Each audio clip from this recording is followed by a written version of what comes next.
अकुल के उड़ायो अच इश्क से उकाब उनको हद न हिसाब माजी त महबूब जो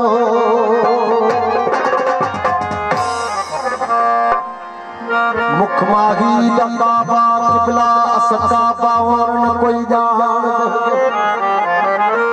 तरफ सुने सजूद कितो से असा तरफ वे कहतान दहो वन हन करब वे झावसदा असा मौज सदा मिल मान दहो अली मोहम्मद वन हिक थियो से असा मोती तह महरान दहो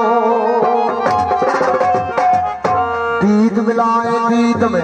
जनीद थी दीद भी बोली बोलन की नकी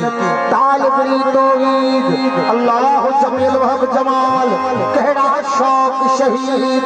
अली मोहम्मद ईद जके कन का हरदम हुस्न जी गुंड खोल दीदार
सायल